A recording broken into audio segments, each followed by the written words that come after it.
엄마, 단톡방 말인데요. 그래, 서연이가 왜 나간 거니? 실수 아니었어? 서연이가 좀 그런데 민감해요. 계속 울리니까 불편해한대요. 초대하지 마세요. 그게 뭐 그렇게 불편할 일이라고. 엄마, 그냥 저한테 얘기해 주세요. 서연이한테 직접은 좀. 구독과 좋아요, 알람 설정 꾹 눌러주세요. 안녕하세요. 저는 65살 윤금자라고 합니다. 며느리가 둘이 있는데 어쩜 이렇게 다른 걸까요? 이제야 마음의 여유가 생겨 조심스레 사연을 적어보려고 합니다. 저는 평범하게 자식들을 낳고 기르며 다 출가시키고 남편과 오붓하게 살고 있는 평범한 가정주부예요. 그래도 아들 둘, 딸 하나 고루 낳고 보람된 인생을 살았다고 자부할 수 있어요. 그런데요, 제가 최근까지 이해되지 않은 상황을 겪다가 지금은 그냥 포기해버린 상태예요. 무슨 말이냐면요. 흔히들 겪은 고부 갈등이라고 해야 할까요? 애매하긴 하지만 며느리와의 관계라고 보시면 될 것 같아요.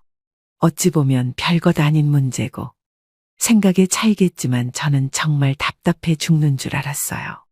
내가 뭘 잘못한 것도 아닌데 무시받는 느낌이고 내 의도가 어찌했던 상대방은 저를 보려고조차 하지 않을 때 그 심정이 어떤지 이해가 가세요. 저도 지금에서야 마음을 놓고 살게 되었지만 정말이지 그때는 내가 죄인 같고 그랬어요. 스스로를 부정하기도 하고 굉장히 힘든 시기를 보냈던 기억이 있습니다. 그래서 오늘은 제가 마음을 다잡은 이유, 그리고 자식들과 적당히 거리를 두어야 하는 이유에 대해서 말씀드리려고 해요. 제 이야기를 들으시고 깊은 공감과 따뜻한 조언 몇 마디 해주시면 감사합니다. 바로 본론으로 들어가자면 저는 그날도 둘째 며느리에게 전화를 걸었어요. 결혼하고 얼마 되지 않아 생각나기도 하고 가까이 사니 필요한 건 없을까 신경 써주고 싶은 마음에 종종 안부 연락을 했던 겁니다. 하지만 며느리는 받지 않았고 몇 분 뒤 둘째 아들에게서 전화가 왔어요. 전화기 너머 잔뜩 상기된 목소리로 건넨 첫 마디가 이랬습니다. 엄마, 서연이 이런 거 좀 힘들어해요. 앞으로는 저한테 말씀해 주세요. 한숨이 먼저 나왔어요. 그 이런 거라는 말이 뭔지 몰라서 물어볼 수도 없었고 괜히 더 불편할까봐 그냥 끊었어요. 그날부터였어요. 며느리한테 전화할 일이 있으면 머뭇거린 게. 어머님 바빠서요. 제가 이따가 전화 드릴게요. 근데 그 있다가는 한 번도 온 적이 없었어요. 전화 통화는 10초를 넘긴 적이 단 한 번도 없다면 이해가 되세요. 여보세요. 제가 나중에 전화할게요. 이게 끝이었거든요. 제가 뭘 그렇게 잘못했나 싶어서 지난 대화를 곱씹었어요. 어떤 음식을 좋아하냐고 물은 게 전부였는데 그게 그렇게 부담이었을까 싶었죠. 가끔은 반찬이라도 해다 주려고 전화를 하면 괜찮다고 극구 사양을 할 때도 있었고 또 언제는 받기도 하고 제가 어떻게 행동해야 하나 헷갈리기도 했어요. 그냥 궁금해서 물어본 건데 그게 불편할 수도 있나? 딸처럼 대해달라며 손잡던 첫 인사가 몇 달 사이에 이렇게 바뀔 줄은 몰랐어요. 처음엔 서운했고 다음엔 그냥 제 탓인가 싶었고 나중엔 이제는 며느리랑 대화하는 것도 조심해야 하는구나 생각이 들었어요. 설 연휴 며칠 전이었어요. 선물 준비하다가 그 집에도 뭐라도 보내야겠다 싶어 택배를 보냈죠. 그래도 예의는 예의니까요. 보내고 나서 혹시 도착했나 싶어 문자를 보냈는데 답장은 딱 한 줄이었어요. 네, 잘 받았습니다. 점이 하나 없었고 이모티콘도 없었고 그냥 그 한 문장이었어요. 그래서 더 차가웠어요. 아무 말도 하지 않은 그 문장이 제게는 확실한 의도 같았거든요. 그 다음부터는 택배를 보낼 때도 망설였어요. 보내야 하나, 안 보내면 또 무리할까봐 걱정이고 보내면 또 그 한 줄이 올까봐 두려웠어요. 큰며느리 지민이는 명절 며칠 전부터 전을 부쳐왔다. 갈비찜은 자기가 하겠다 먼저 말하거든요. 메시지 보낼 때마다 하트는 기본이고 아이 사진도 하나씩 덧붙여요. 비교를 하자는 건 아니지만 챙겨주는 사람의 마음에 적어도 기분 좋게 말은 할 수 있잖아요. 어머님, 지난번에 보내주신 도라지로 무침했어요. 너무 맛있었어요. 그 메시지 하나에도 웃음이 났어요. 근데 작은 며느리는 그렇지 않았죠. 설날 당일 집에서 작은 상 하나 차려뒀어요. 혹시나 둘째 내외가 들르지 않을까 해서요. 근데 안 왔어요. 오기로 했다는 말도 안 했지만 왠지 모르게 마음 한켠이 허전했어요. 저녁쯤 돼서 둘째 아들한테 전화가 왔어요. 엄마, 우리 이번 설엔 처가댁만 다녀왔어요. 회사 일 때문에 일정 맞추다 보니 그렇게 됐네. 다음에 찾아뵐게요. 그래, 뭐, 그럴 수도 있지. 괜찮다고 말했지만 안 괜찮았어요. 그 집이랑은 명절 음식 나눴다는 얘기도 들었거든요. 같은 도시인데 우리 집은 안 거치고 저쪽만 간 거예요. 그날 밤 휴대폰에 저장된 둘째 며느리 번호를 들여다봤어요. 이 번호를 눌러서 통화 연결된 게 언제였는지도 기억이 안 났어요. 대신 읽음도 없이 사라진 메시지만 여러 개 남아있더라고요. 며칠 뒤엔 또 진우가 전화했어요. 엄마, 서연이 단톡방 초대하지 마세요. 자꾸 올리니까 스트레스 받는데요. 단톡방에서 사진 공유 좀 했다고 그게 그렇게 신경 쓰이나? 엄마는 몰라도 서연이는 그런 거에 예민해요. 그때 처음으로 이 관계가 가족이 아니라 참가자 같다는 생각이 들었어요. 초대받지 않으면 들어가지 못하고 허락 없이 말 걸 수 없는 그런 거요. 어느 날 큰며느리 지민이가 물었어요. 어머님, 동서는 왜 단톡방에서 나갔대요? 몰라. 나도 몰라. 아마 나 때문에 그랬겠지. 자책도 했고 짐작도 했고 서운함은 일상이 됐어요. 그래도 진우는 중간에서 그저 요즘 세대는 그렇다는 말만 반복했어요. 그럴수록 저 혼자 점점 더 작아졌어요. 전화를 안 하는 게 예의 같고 문자를 보내도 보냈다는 표시만 남겨야 할 것 같았어요. 가족인데 용건 없으면 연락하면 안 되는 사이라는 게 참 낯설었어요. 정말 궁금했던 건 딱 하나였어요. 내가 뭘 그렇게 잘못했을까? 그래서 언젠가 진우에게 물어봤어요. 며느리가 왜 나랑 통화하기 싫어하는 거 같니? 그냥 엄마랑 대화하면 지연이 힘들어하니까 그런 거예요. 힘들다는 말, 그 말이 제 마음을 찢었어요. 나는 대체 얼마나 힘들게 한 걸까? 며느리 입장에서 난 시어머니가 아니라 불편한 존재였던 걸까요? 그날 이후 둘째 며느리 번호를 휴대폰 첫 화면에서 옮겼어요. 즐겨찾기 목록에서도 뺐어요. 그게 내가 할 수 있는 최선의 배려라고 생각했어요. 그리고 그날 밤 처음으로 혼잣말을 했어요. 그래, 이제는 나도 선을 지켜야지. 그 선은 누가 먼저 만들었는지 모르겠지만 이제는 분명해졌어요. 며느리에게 전화하지 않기, 용건은 아들 통해서 하기, 감정은 기대하지 않기. 이제야 조금 평온했어요. 서글프긴 했지만 그래도 뭔가 놓아야 한다는 건 알겠더라고요. 그렇게 제가 만든 첫 번째 원칙이었어요. 며느리한테 직접 전화하지 않는다. 그날은 주방에 있는 동안에도 마음이 조금 들떠 있었어요. 지난달 말에 진우가 신혼집으로 이사 들어간다고 했거든요. 신혼집이라면 누구나 한 번쯤은 집들이를 하잖아요. 저도 당연히 그런 줄 알았어요. 딱히 며느리한테 직접 연락은 하지 않았어요. 지난번 그 말이 자꾸 마음에 걸려서요. 대신 진우에게 물었죠. 진우야, 이사한 집 언제 한번 보러 가도 되겠니? 아, 엄마, 그게 이번 주말에 지인들만 몇 명 초대해서 간단히 하려고요. 순간 어깨가 움찔했어요. 지인들만이라는 말이 이렇게 서늘하게 들릴 줄은 몰랐어요. 아무 말도 하지 않고 고개만 끄덕였어요. 진우가 이어 말하더군요. 엄마, 너무 번거로우실까 봐요. 아직 정리도 다 안 됐고? 그 말은 이상했어요. 정리가 안 됐다면서 지인들은 오게 한다니. 저는 번거로움 같은 건 상관없었어요. 그냥 그 집이 어떻게 생겼는지, 둘이 어떻게 사는지 그게 궁금했던 것뿐이에요. 아무 말도 안 하고 부엌으로 돌아왔어요. 냉장고를 열어보니 돼지고기 앞다리살이 있어서 동그랑땡을 만들까 하다가 말았어요. 혹시나 집들이에 들고 가면 좋아하지 않을까 싶었는데 그냥 주저앉았어요. 괜히 부담 줄까봐? 사실 집에 뭘 가져간다는 것도 조심스러웠어요. 먹는 거 하나, 그릇 하나, 심지어 반찬통 하나까지도. 둘째 며느리에게는 모든 게 불청객처럼 느껴질까 봐요. 며칠 뒤, 큰 며느리 지민이가 다녀갔어요. 어머님, 서방님의 집 보셨어요? 인스타에 올린 거 보니까 예쁘던데요. 그래? 난 아직 못 가봤어. 지인들만 초대했다더라. 어머, 아, 그랬구나. 그 어머 소리에 담긴 의미가 참 많았어요. 지민이는 저보다 놀란 것 같았어요. 그리고 잠깐 정적이 흐른 뒤 말했어요. 요즘 애들은 좀 그런가 봐요. 형식 안 따지고 편하게 지내려고 하는 거요. 젊은 사람들이 다 그런다니까 크게 신경 쓰지 마세요. 요즘 유행에 민감한 시기잖아요. 편하게 지낸다는 말이 이렇게 멀게 느껴진 적이 없었어요. 제가 불편한 사람이 된 것 같았거든요. 그 다음 날이 주말이었어요.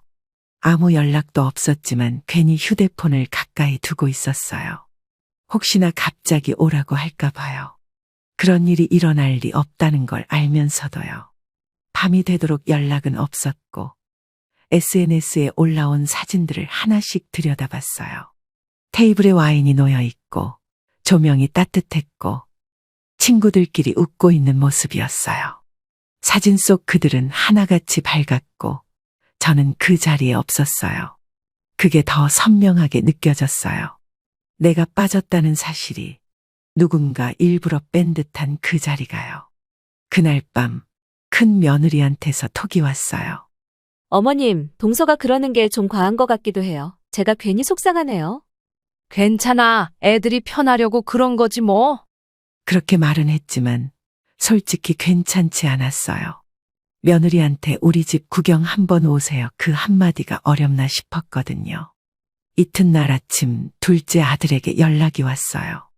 엄마, 이번 집들이에 관해 좀 오해가 있었던 것 같아요. 무슨 오해? 원래 그냥 친구들 몇 명만 오기로 했는데 제가 엄마한테 말하는 걸 서연이가 몰랐나 봐요. 그 말이 위로가 되지는 않았어요. 누가 알았든 몰랐든 결국 난 초대받지 못한 거니까요.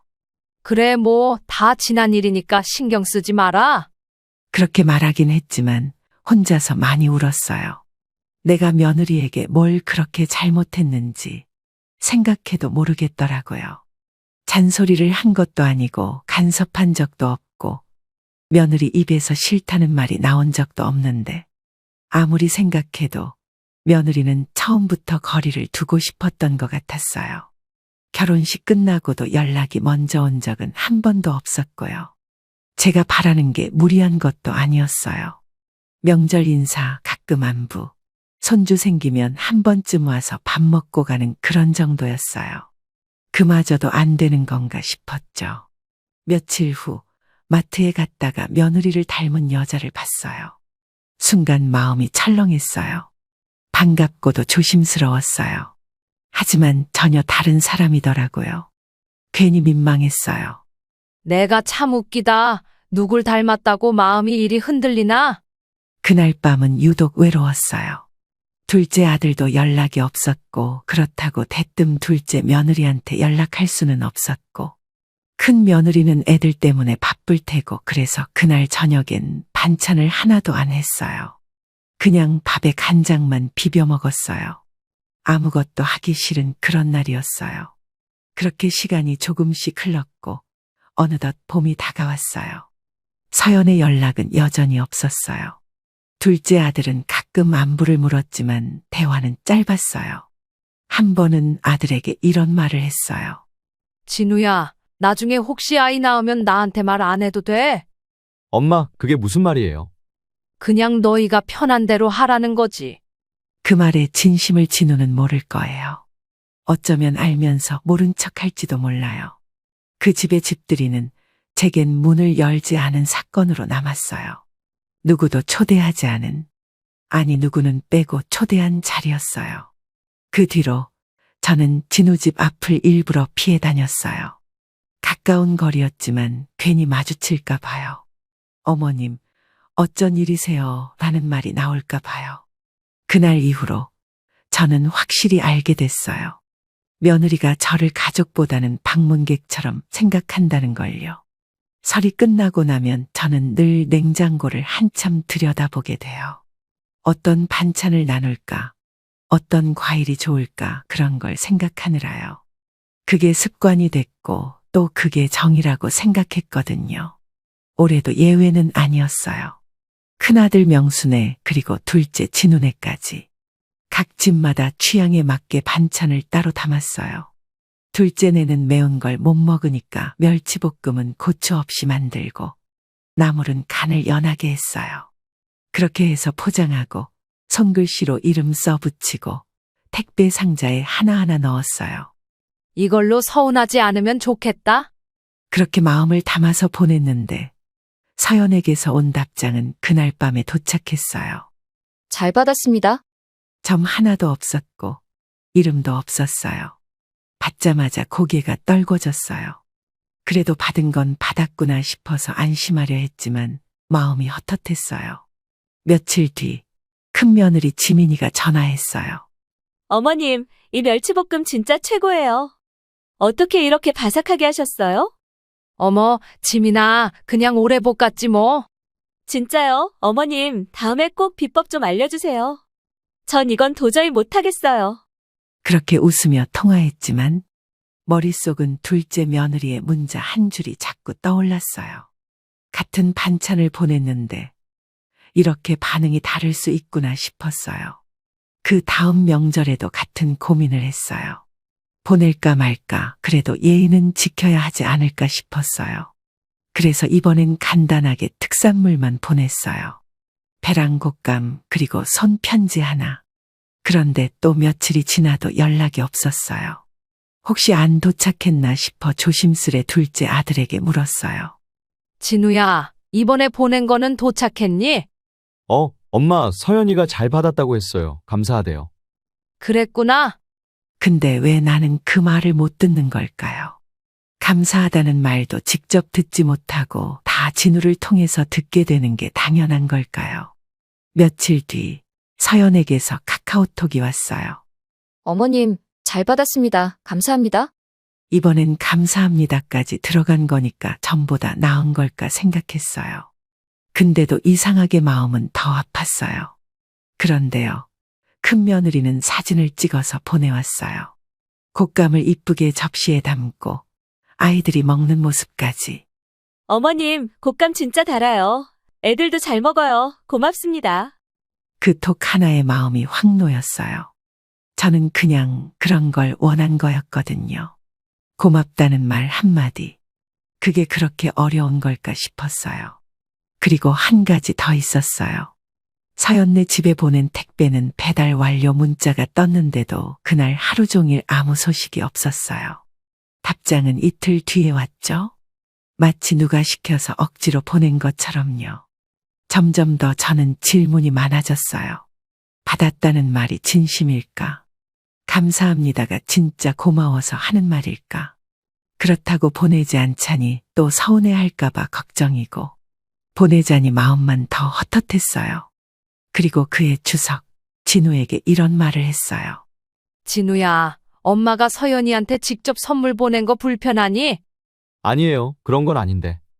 근데 왜 항상 너를 통해서만 말을 해야 하니? 나랑은 대화를 피하는 것 같아서. 진우는 한참을 말이 없었어요. 그리고 나직이 말했어요. 서연이가 좀 그런 게 익숙하지 않아서요. 엄마가 나쁘다는 건 아니에요. 그 말이 더 아팠어요. 내가 나쁘진 않지만 좋지도 않다는 뜻이잖아요. 그래서 다음 명절에는 아무것도 보내지 않았어요. 그리고 진우도 아무 말 없었어요. 그러자 저는 깨달았어요. 아무것도 보내지 않으면 아무 일도 일어나지 않는다는 걸요. 이건 더 이상 서운함을 표현할 수 있는 관계가 아니에요.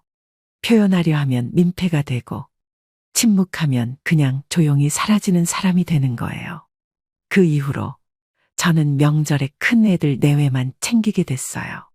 그러다 어느 날 큰 며느리 지민이가 이런 말을 했어요. 어머님, 서방님네는 요즘 어떻게 지내요? 몰라, 내가 뭐 알겠니? 요즘은 별로 연락도 안 하니까. 아이고, 그런가요? 그런 말이 나와도 아무렇지 않은 척했어요. 진짜 아무렇지 않아지려고 애썼어요. 하지만 이 말은 하고 싶었어요. 내가 그 집에 뭘 해준 게 뭐가 있다고 서운해하는 것 같아서 그냥 아무것도 안 하기로 했어. 그렇게 말하고 나니까 오히려 마음이 편했어요. 이제는 문자 한 줄에도 기대하지 않게 됐어요. 그게 이 관계의 현실이니까요. 작년 가을이었어요. 큰며느리 지민이랑 가족끼리 단풍 여행을 다녀왔죠. 딸 지연이까지 같이 해서 오랜만에 웃음이 많았던 날이었어요. 둘째네는 사정이 있어서 못 왔고요. 여행 다녀온 뒤 큰며느리 지민이가 단톡방을 만들자고 했어요. 어머님, 사진 너무 예뻐요. 단톡방 만들어서 다 같이 공유해요. 그래서 가족끼리 사진을 나누기로 했어요. 지민이가 만든 단톡방 이름은 우리 가족이었고 딸 지연이랑 큰아들까지 다 초대됐어요. 당연히 둘째 내외도 초대했죠. 사진은 하나 둘 올라왔고 지민이는 댓글도 달고 하트를 날렸어요. 저도 조심스럽게 찍은 사진 몇 장을 올렸어요. 근데 어느 순간 이서연님이 나갔습니다라는 문구가 떴어요. 서연이가 왜 나갔지? 처음엔 실수인 줄 알았어요. 톡 하다가 버튼 잘못 눌렀을 수도 있고 뭐 그런 거겠거니 싶었어요. 어머, 다시 초대해 볼게요. 지민이가 다시 초대했고 잠시 뒤 며느리가 들어왔어요. 근데 또 몇 분 뒤에 다시 나갔다는 문구가 떴어요. 이번엔 실수가 아니라는 생각이 들었어요. 그 순간 분위기가 조금 이상해졌어요. 누구도 그 얘기를 꺼내지 않았지만 단톡방이 조용해졌어요. 이튿날 진우에게 전화가 왔어요. 엄마, 단톡방 말인데요. 그래, 서연이가 왜 나간 거니? 실수 아니었어? 서연이가 좀 그런데 민감해요. 계속 울리니까 불편해한대요. 초대하지 마세요. 그게 뭐 그렇게 불편할 일이라고? 엄마, 그냥 저한테 얘기해 주세요. 서연이한테 직접은 좀. 그 말에 전 더는 아무 말도 못했어요. 단톡방조차 허락받아야 할 자리처럼 느껴졌어요. 그날 이후 우리 가족 단톡방은 사실상 멈춰버렸어요. 큰며느리 지민이도 조심스러워졌는지 사진을 안 올리게 됐고 딸 지연이만 가끔 안부 글을 남겼어요. 그 단톡방이 우리 가족이라기보다는 누가 눈치 볼까봐 조용히 있어야 하는 방이 된 거예요. 그리고 그날 밤 휴대폰 사진첩을 열었는데 단풍잎을 들고 웃고 있는 제 사진이 남아 있었어요. 그 사진을 보는데 왜 그렇게 눈물이 나던지 모르겠어요. 같이 나눈다고 해서 뺏기는 것도 아닌데. 그 말이 목에 걸려서 계속 맴돌았어요. 사진 하나, 문자 하나 공유하는 것도 누군가에겐 스트레스라는 게 참 낯설었어요. 며칠 후 큰 며느리 지민이가 슬쩍 말을 꺼냈어요.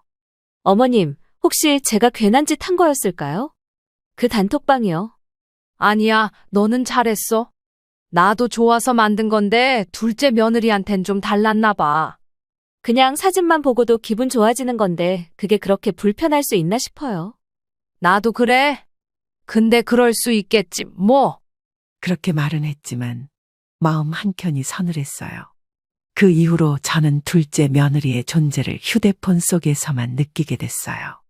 가족끼리의 대화는 줄었고 명절에도 단 한 번도 단톡방에 등장하지 않았어요. 아니, 등장할 수조차 없었죠. 초대 자체를 안 했거든요. 그게 둘째 아들의 부탁이었고 며느리가 편한 방법이었으니까요. 가족끼리 사진 나누는 것도 조심해야 한다니. 제가 잘못한 걸까요? 그저 같이 웃었던 기억을 나누고 싶었을 뿐인데 그게 누군가에겐 스트레스가 되는 시대인가 봐요. 그리고 얼마 지나지 않아 딸 지연이가 물었어요. 엄마, 진우네랑은 요즘 어때? 잘 몰라. 연락도 거의 없어. 아이고, 진짜 너무하네. 엄마가 뭘 그렇게 했다고 그래. 그런 얘기를 들을 때마다 속상했어요. 정작 내가 뭘 잘못했는지는 모르겠는데 사람들 반응은 내가 뭔가를 저지른 것처럼 들리니까요. 그래서 어느 날 진우한테 톡 하나를 보냈어요. 진우야, 사진 하나 보내고 싶었는데 그냥 안 보낼게. 혹시 며느리가 불편할까 봐. 그 톡에 진우는 답장을 안 했어요. 읽음 표시만 남겨졌고 대답은 없었어요. 그날 이후로 저는 사진을 아예 안 찍게 됐어요. 찍는다고 해도 누구한테 보낼 수 없으니까요. 추억을 나누는 일이 누군가에겐 민폐가 되는 세상이더라고요. 그 단톡방은 아직도 있어요. 지금은 거의 멈춰버린 그 방에 우리 가족이라는 이름만 남아있어요. 이젠 그 이름조차 부담스러워 보여요. 얼마의 시간이 흘러 저녁 약속이 있었어요. 오랜만에 친구들이랑 식사하느라 조금 늦게 들어왔죠. 집에 도착하니 시간이 밤 9시가 조금 넘었더라고요. 현관문을 열자마자 이상한 기운이 느껴졌어요. 거실 불은 켜져 있었고 텔레비전은 꺼진 상태였어요. 그리고 거실 바닥에 남편이 쓰러져 있었어요. 여보, 괜찮아? 얼굴은 창백했고 숨소리는 가늘었어요. 벌벌 떨리는 손으로 휴대폰을 꺼내 들었어요. 머릿속이 하얘졌고 제일 먼저 떠오른 사람은 둘째 아들 진우였어요. 큰아들이랑 딸은 멀리 살고 가장 가까이 사는 건 진우니까요. 진우야, 제발 받아라. 몇 번을 눌러도 전화는 연결되지 않았어요. 신호는 가는데 받질 않았어요. 그래서 이번엔 며느리에게 전화를 걸었어요. 여보세요?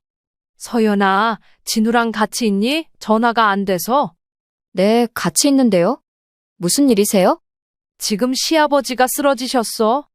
병원 가려고 해. 아, 그이 바꿔드릴게요. 한참 뒤 진우가 받았어요. 엄마, 뭐예요? 갑자기 왜 이렇게 여러 번 전화를 하세요? 너희 아버지가 지금 쓰러지셨어. 구급차 기다리는 중이야. 그제야 진우의 말투가 조금 바뀌었어요. 쓰러지셨다고요? 어디 계세요, 지금? 이제 막 병원 가려고 한다. 그냥 알려만 두는 거야. 그렇게 말하고 전화를 끊었어요. 정신이 없었고 마음은 더 복잡했어요. 어쩌면 진우가 곧바로 달려올 줄 알았는데 기다려도 오지 않았어요. 병원에 도착하니 남편은 응급처치를 받았어요. 의사 말로는 일시적으로 혈압이 떨어졌고 머리를 부딪힌 흔적이 있다고 했어요. 다행히 심각하진 않대요. 의식도 곧 돌아올 거라고 했고요. 그 소리에 겨우 마음이 놓였어요. 그런데 그 상황에서도 한편으론 서글펐어요. 이런 상황에도 제 옆엔 아무도 없다는 사실이요. 조금 뒤 큰아들에게 전화를 걸었어요. 명수야, 아버지 쓰러지셨다. 병원 와줄 수 있겠니? 명수는 바로 알겠다고 했고 딸 지연이도 곧 온다고 했어요. 그때까지도 진우는 오지 않았어요. 연락도 없었어요. 다음 날 아침 둘째 아들 진우가 병실로 왔어요. 며느리는 같이 오지 않았고 혼자였어요. 들어오자마자 조용히 인사했어요. 엄마, 어제는 정말 죄송해요. 급한 일인 줄 몰랐어요. 그 말이 참 공허하게 들렸어요. 급한 일인지 아닌지는 전화 받기 전에 알 수 없는 건데. 그래, 됐다. 아버지 이제 괜찮으셔. 그 말엔 감정이 들어가지 않았어요. 그냥 상황 설명이었고 아무 기대도 하지 않은 말이었어요. 조금 있다가 진우가 조심스럽게 말을 꺼냈어요. 서연이도 걱정 많이 했어요. 대신 전해달래요. 그럼 직접 했으면 되잖니. 그게 그렇게 어려워?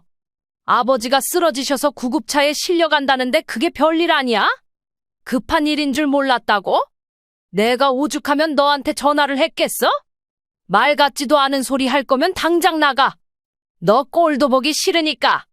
많이 아프던 안 아프던 그 상황에 전화를 한 거면 더군다나 다른 사람도 아니고 네 아버지가 쓰러졌다는데 어디서 그따위 태도야? 내가 언제까지 참아야 하는 거니? 엄마, 그 말에 진우는 아무 대답을 못했어요. 그저 고개만 떨구고 있었어요. 그날 밤 병실에서 혼자 창밖을 봤어요. 거리에선 가로등 불빛이 흔들리고 있었고 마음은 더 흔들렸어요. 가족이란 게 이런 건가? 지금까지 모든 걸 참아왔어요. 단톡방에서도 선물에도 집들이에도. 하지만 이건 달랐어요. 사람이 쓰러졌는데 그조차 나중에나 알아도 되는 일이라는 게 너무 허무했어요. 며칠 뒤 퇴원할 즈음 큰며느리 지민이가 과일 바구니를 들고 병문 안을 왔어요. 어머님, 진작 말씀하시지. 저도 와보고 싶었는데. 괜찮아. 별일 아니었으니까. 명수한테도 너 걱정할까봐 일부러 말하지 말라고 했다. 이제 네 시아버지 괜찮아. 별일 아니야. 서방님한테 들었는데 요즘 참 서운하시겠어요? 지민아, 그냥 가족도 거리를 두고 지내는 세상이래. 나도 배워가는 중이야. 그렇게 말하면서도 속은 쿡쿡 쑤셨어요. 가족한테 거리감 배우는 게 이렇게 아픈 건지 몰랐어요. 그 일 이후로 저는 마음을 조금 다르게 먹게 됐어요. 앞으로는 정말 꼭 필요할 때 아니면 진우한테도 연락하지 않기로요. 그리고 둘째 며느리에게는 더더욱 아무리 급해도 아무리 절박해도요. 그 아이들은 제 연락을 부담으로 느끼는 얘들이었어요. 병원에서 퇴원한 지 며칠 뒤였어요. 남편은 많이 회복됐고 다행히 큰 문제는 없다고 했어요. 그런데 마음이 문제였어요. 이번 일을 겪고 나니 제가 우리 가족에서 어디쯤 서 있는지 더 명확히 보이더라고요. 그날 밤 휴대폰 연락처를 정리하다가 둘째 며느리의 이름이 화면에 딱 보였어요. 이름 옆에 있는 하얀 아이콘이 괜히 눈에 밟혔어요. 그 애한테 전화를 걸 일이 앞으로 또 있을까 그런 생각이 들었어요. 그래, 이제는 진우한테만 얘기하면 되지. 그렇게 혼잣말을 하고 손가락을 눌러 연락처 삭제를 탭했어요. 한 번 더 묻는 창이 떴을 때도 망설이지 않았어요. 정말 삭제하시겠습니까? 라는 문구를 보고 그냥 바로 눌렀어요. 삭제한 순간 마음이 휑했어요. 근데 이상하게 시원하기도 했어요. 그 번호를 누르지 않아도 된다는 게 오히려 안심이 됐어요. 그날 이후 저는 휴대폰을 덜 들여다보게 됐어요. 카톡도 문자도 전보다 훨씬 조용했어요. 진우에게도 꼭 필요할 때만 연락했어요. 이제 그 집안과의 대화는 아들 한 사람만을 거쳐야 하는 게 확정된 셈이었어요. 며칠 뒤 딸 지연이랑 통화를 했어요. 엄마, 진우네 이번 주에 애기 돌이라고 하지 않았어? 그래, 한다고 했지. 근데 우리한텐 말 안 하더라. 에이, 엄마한텐 초대할 줄 알았는데? 이젠 기대 안 해. 가고 싶지도 않고. 딸은 한숨을 쉬었지만 저는 그게 진심이었어요. 기대하지 않으면 덜 아프다는 걸 요즘 들어 자꾸 배우게 되니까요. 그 다음 날 진우에게 문자 하나 보냈어요. 돌잔치 잘하렴. 며느리한테도 애기 건강하게 키워줘서 고맙다고 전해줘. 답장은 하루 지나서 왔어요. 네, 엄마 감사합니다. 서연이도 감사하대요. 그 문자에도 감정은 없었어요. 그냥 형식이라는 느낌이 강했어요. 그래도 전 그게 나쁘진 않았어요. 이젠 그게 편하더라고요. 그러고는 생각했어요. 이 집과 나는 그냥 이렇게 거리를 둬야 편해지는 사이라는 걸요. 며칠 뒤 마트에서 둘째 며느리와 비슷한 뒷모습을 봤어요. 순간적으로 다가가려다가 멈췄어요. 그냥 모른 척하고 돌아섰어요. 이젠 괜히 인사해도 안 반가울 사람이지. 돌아오는 길에 꽃집 앞을 지나면서 문득 생각났어요. 결혼 초 며느리가 제 생일이라고 꽃다발을 줬던 기억이요. 그땐 그 애도 애썼던 거겠죠. 근데 그게 진심이었는지 누가 시켜서 한 건지 이젠 모르겠어요. 그날 밤 큰며느리 지민이에게서 전화가 왔어요. 어머님, 요즘은 좀 어떠세요? 마음 많이 상하셨죠? 괜찮아. 이제는 서운한 것도 귀찮다. 동서가 좀 너무 선을 긋는 것 같아서 저도 마음이 안 좋아요. 지민아, 사람마다 사는 방식이 다른 거야. 서연인 그 방식이 편한 거겠지. 그래도 어머님께 그렇게까지 할 필요는 없잖아요. 그래도 이해해 보려고 해. 안 그러면 나만 상하잖니? 그렇게 말했지만 사실 그 말 속엔 체념이 다 담겨 있었어요. 이해하려는 게 아니라 그냥 단념한 거였어요.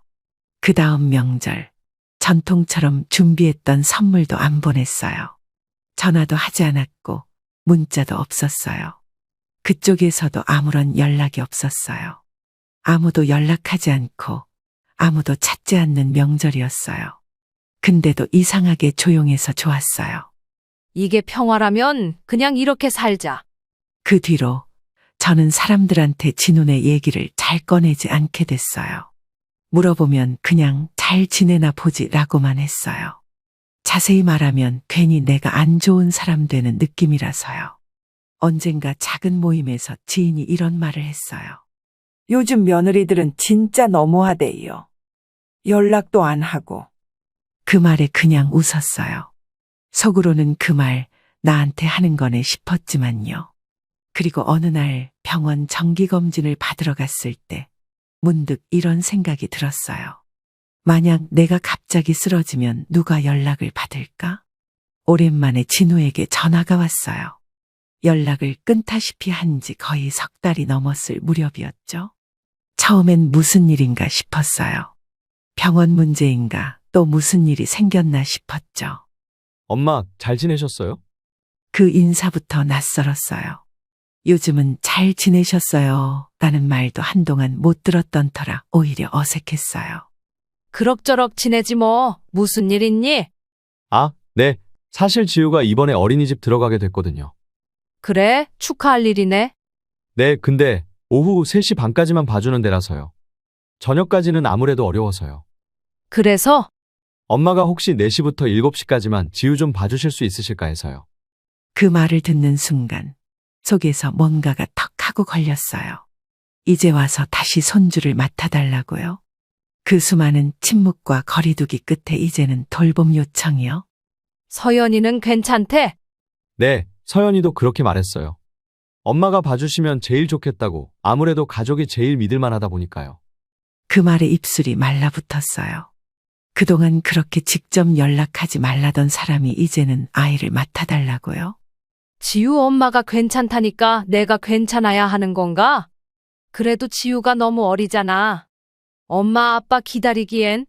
그리고 이제 와서 왜 나한테 봐달라고 하는 거니?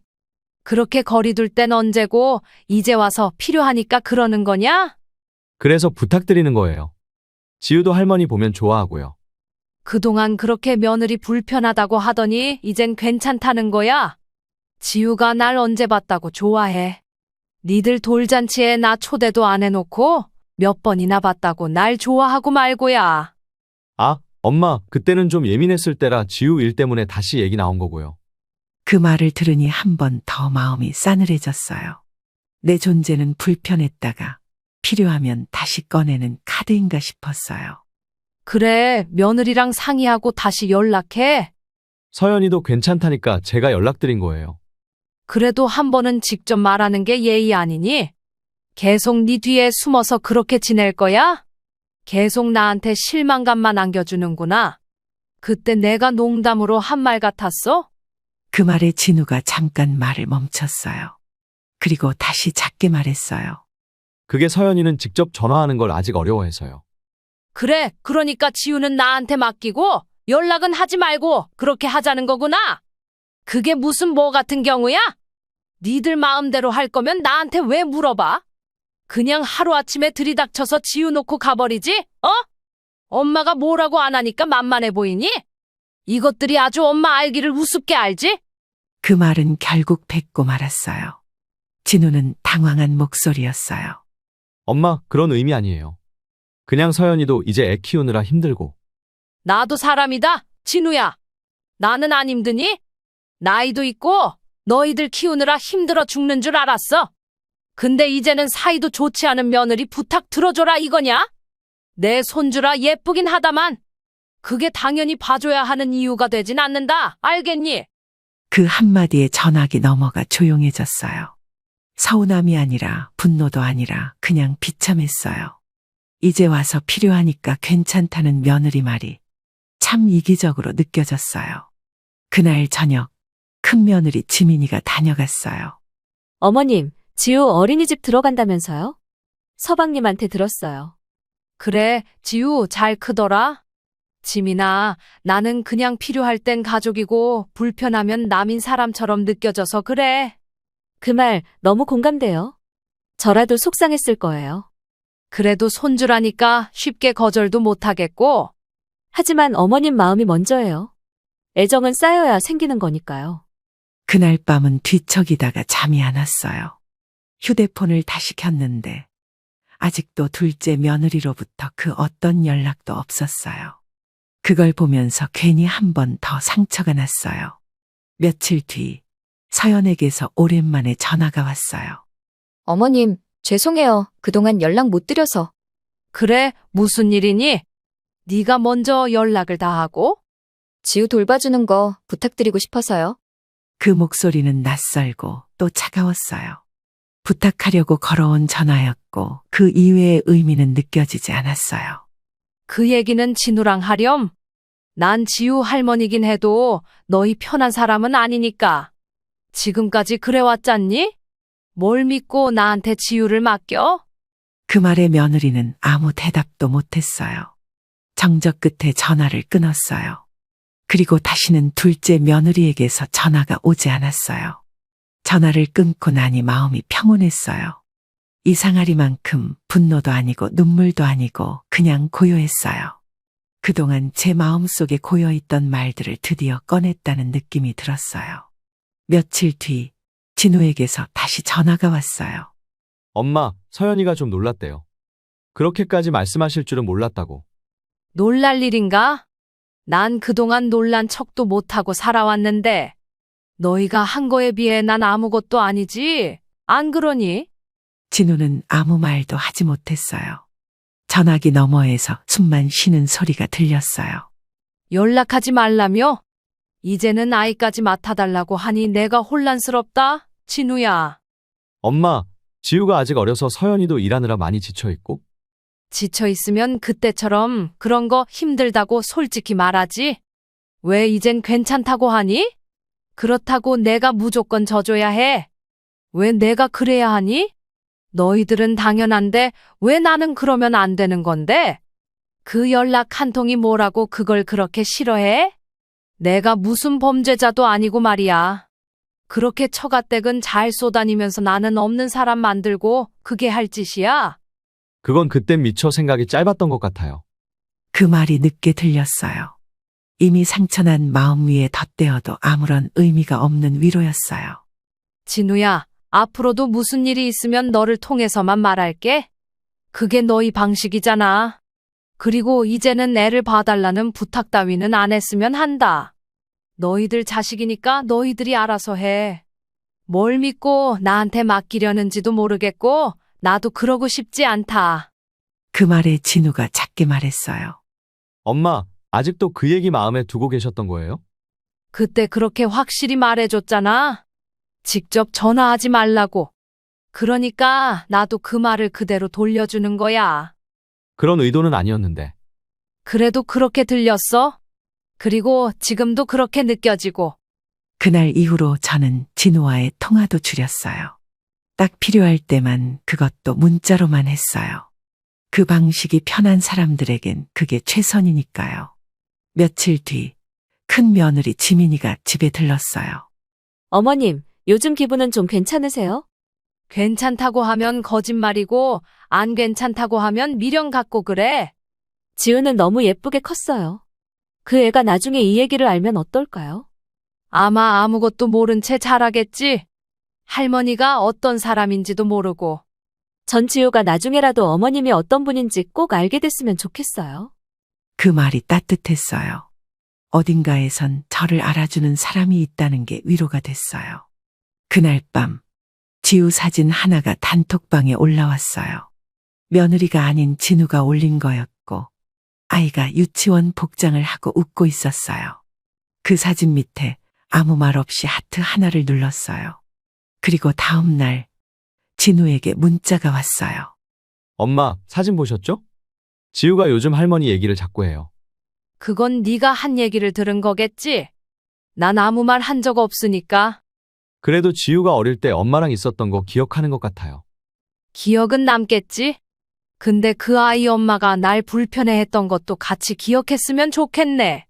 그 말이 독하게 느껴질 수도 있었겠지만 저는 진심이었어요. 내가 지우를 싫어한 게 아니라 지우의 엄마가 나를 밀어낸 거였다는 걸. 그 아이가 알 수는 없겠지만 나는 기억해야 했어요. 그리고 또 한 통의 문자가 왔어요. 둘째 며느리 서연이었어요. 어머님, 죄송합니다. 그땐 제가 몰랐어요. 문장을 몇 번이고 다시 읽었어요. 드디어 미안하다는 말을 들었지만 이상하게 가슴은 더 먹먹했어요. 이제 와서 그 말 들으려고 내가 그동안 기다렸을 것 같니? 그냥 창피하지 않게 앞으로도 너희 식대로 하렴. 그렇게 답장을 보내고 나니 손이 떨렸어요. 하지만 마음은 묘하게 정리되는 기분이었어요. 그때 알았어요. 용서라는 건 꼭 받아주는 게 아니라 스스로 내려놓는 거라는 걸요. 그날 이후로 진우네와의 연락은 뚝 끊겼어요. 서연에게서도 진우에게서도 더는 아무 말이 없었어요. 그게 오히려 편했어요. 기대도 실망도 없는 관계가 돼버렸거든요. 명절이 다가왔지만 저는 아무 준비도 하지 않았어요. 작년까지만 해도 반찬을 담그고 택배 상자를 끼웠는데 올해는 장 보러 나가지도 않았어요. 누군가를 기다릴 이유가 없다는 게 때로는 이렇게 조용하구나 싶었어요. 큰며느리 지민이가 아이들이랑 다녀갔어요. 시끌벅적 웃음소리가 나고 고사리 손으로 선물도 건네줬어요. 그 순간에도 저는 문득 진훈의 생각이 나긴 했어요. 어머님, 명절인데 서방님네는 연락 없었어요? 응, 없었어. 이젠 그런 거 기대 안 해. 그래도 너무하네요. 이젠 괜찮아. 그런 것도 다 지나가더라. 그 말은 진심이었어요. 서운함을 넘어선 사람은 그냥 포기하는 법을 배워요. 사랑도 애정도 다 지치고 나면 고요해지는 시기가 오더라고요. 며칠 뒤 진우에게서 사진 한 장이 왔어요.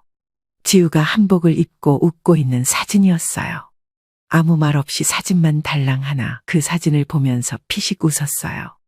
참 예쁘긴 하더라고요. 아이는 아무 죄도 없고 그저 자라날 뿐이죠. 근데 그 사진에 달린 말이 또 없었어요. 이젠 거기에 상처받지도 않았어요. 그냥 아 그런가 보다 했어요.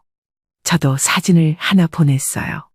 베란다에서 키우던 해바라기 화분 사진을요. 답장은 오지 않았어요. 근데 이상하게 마음은 평온했어요.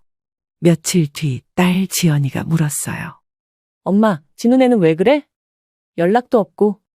그 애들은 그게 편한가 봐. 나도 이젠 그런 엄마가 되는 거야.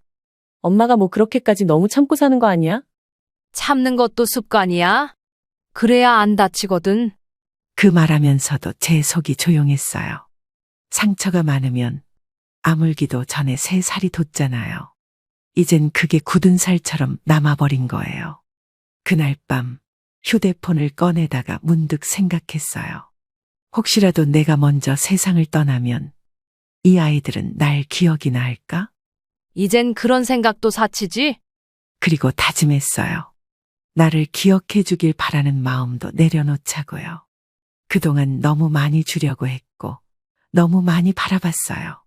이젠 나를 좀 덜 쓰고 살자고 생각했어요. 며칠 뒤 큰아들 내외가 아이들과 함께 찾아왔어요.